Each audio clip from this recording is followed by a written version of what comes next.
I'll ask you a few questions. Right ahead. So what is your job title for NC I'm the State? Senior Associate Athletic Director in charge of the business operations. Perfect. Now, what's your background? How'd you get in? How'd you get to where you are today? It was not a straight road. I came to school here. Right. I got my degree mostly at night, Okay. which I do not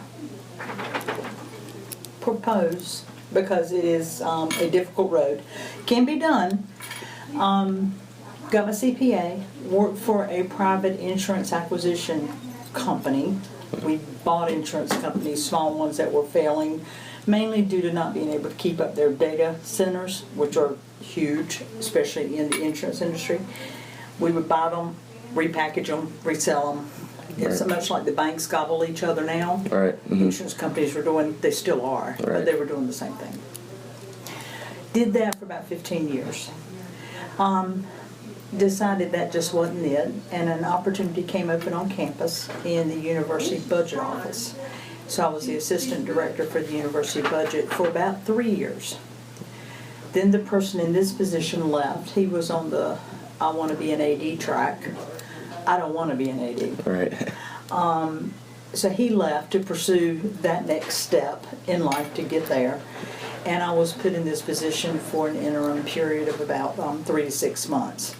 Typically, when you have high-level CFOs leave, or at any financial level, you need to have a good interim period. It's just a control and a safety check to make sure that operations weren't compromised or anything like that. Not that anybody expected it, but it's just kind of commonplace in the industry. So I came over here. I thought they were all crazy. And I was doing this job and my assistant director job. And after a couple, 3 months, I decided this wasn't so bad. Right. So I spoke with Les Robinson and ended up staying. So I've been through Les and Lee and now Debbie. That's awesome.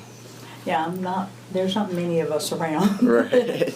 that are left because it is a very fluid industry, especially at the high management level, because people want to do the AD track. Right. And you have to be willing to move around to make that next step. Yes, And like ma'am. I said, I'm not on the AD track. I was born in Eastern North Carolina and I intend to die right here. So I'm happy. Now, how long have you been in this current position? What year is it?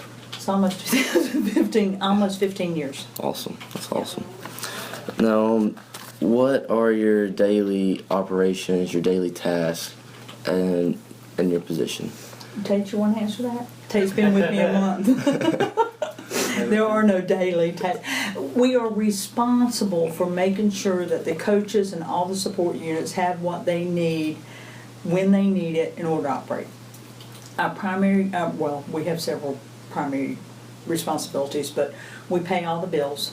Now, of course, we audit them, make sure they've been approved and that they fit all the state rules and all that kind of stuff. Right. We deposit all the money. Those are the more routine tasks. The bigger tasks that we do, the more important tasks, is we're constantly analyzing our expenditures against our revenue and our budget models to make sure we're going to hit budget at year end. Then, of course, you always have your scenarios. And if you've been keeping up with the industry lately, it's the Wild Wild West as far as what could happen, as far as what rules could be released, and how much money could be spent in college athletics.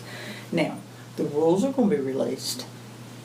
You can spend it, but nobody's giving you the extra money to spend. Right. So how do you reallocate the resources you have to do what everybody wants to do in the new Wild Wild West based on what you have right now? Yes, ma'am. So a lot of scenarios, matter of fact, that's one pack of the scenarios, and I have several. So we've got something going most all the time. Right. I imagine.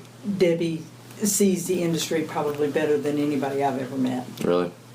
Understands it, analyzes it. We've been talking about the potential legislation that's going to come down in January for a year. Mm. I hope other athletic departments have been putting as much thought into it. Yes, ma'am. So I guess you've kind of answered my next question. I guess, the toughest problems with this job? Not, you don't know what you don't know. And that's the toughest problem with any job. Right. You just try to anticipate, but Yes. you don't know what you don't know. Yes, ma'am. So I guess getting away from the problems, what's the lifestyle of this job? I mean, like, besides, how does it affect your, like, outside life of work? I do not supervise a sport. There are a lot of people in my position across the industry that do supervise sports. I firmly believe in order for me to have an impartial view of everything, I don't need to be responsible for a sport, because no matter how hard you try, you're still going to be more partial to their budget to somebody else. So Right. I try to maintain that. I've been doing it 15 years so far. I haven't had a sport stuck to me, so I'm good. I'm in charge of the business operations and IT. Okay. Still don't exactly know how I got IT, but they're mine. And they do a fantastic job because I have no idea. Outside of life, I don't have a ton of responsibilities at games and those kinds of things, because once we get the bills paid, we make sure the kids got hotels to stay at, they're going to get fed, and they're going to get transported. We're the front side people. Right. We make sure it's going to happen. Right. So I don't have a lot of those responsibilities other than to make sure that you have a presence there, you know what's going on, and you need to go, and you need to see what's going on so you know what you're planning for. Right. You can't do it in a vacuum. Right. It's not a 40-hour-a-week job. It's not a Monday through Friday job. Sure. So it can have some time constraints on it, but then again, there's other times that you can be flexible with it. We tend to be a little bit more flexible in the summertime. Right. Used to, you had definite seasons. Is it still being be back in a about 30 pain? minutes. Okay. Used to, you had definite seasons for soccer. Right. Once you play Eurowid, you're done. You might work out a week or so, or you might do this, you might do that. Every sport's year round at this point. There is no seasons anymore. Right.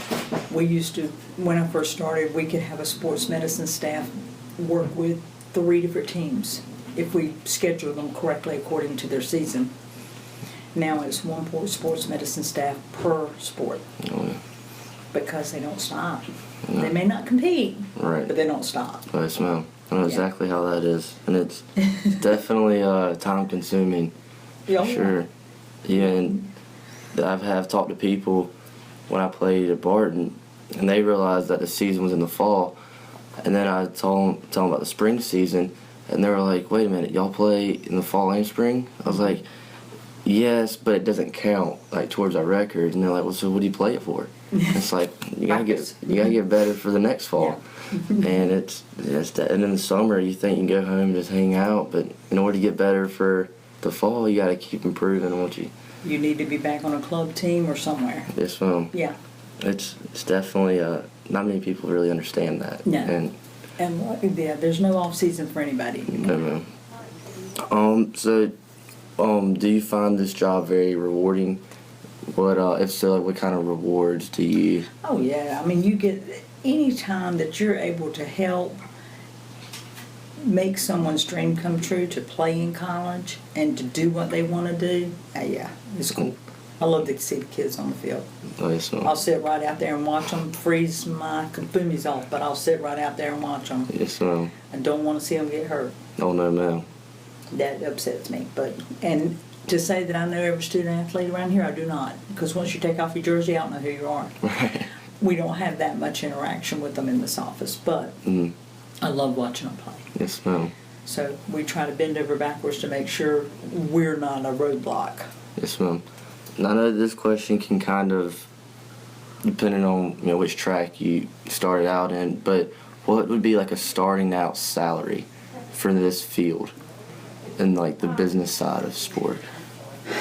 If you just wanted to, first of all, I think a good way to come in would be to, find some opportunities where you could come in and work in several different components of athletics. Because again, knowing everything that goes on helps. Right. Either that or you come into the business component and you just don't budget in a vacuum. You go to their shop and make sure that you're seeing what they do and ask a lot of questions because you can't do it in a vacuum. Right.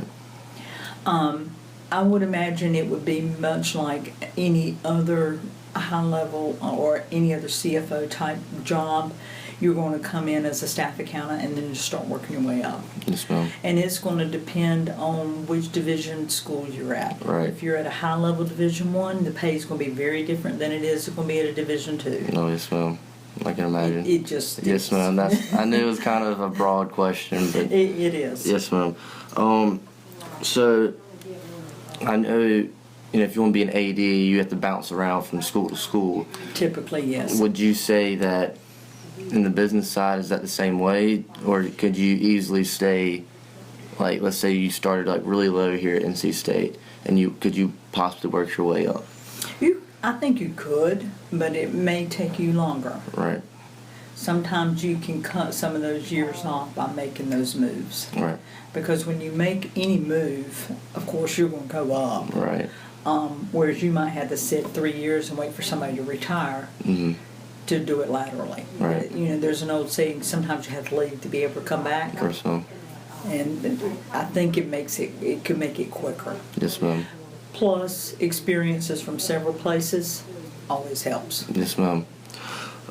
So, last question. What advice would you give to somebody that's thinking about going into the business side of If you want to sports? be in the business side of athletics, it's a very doable field. I think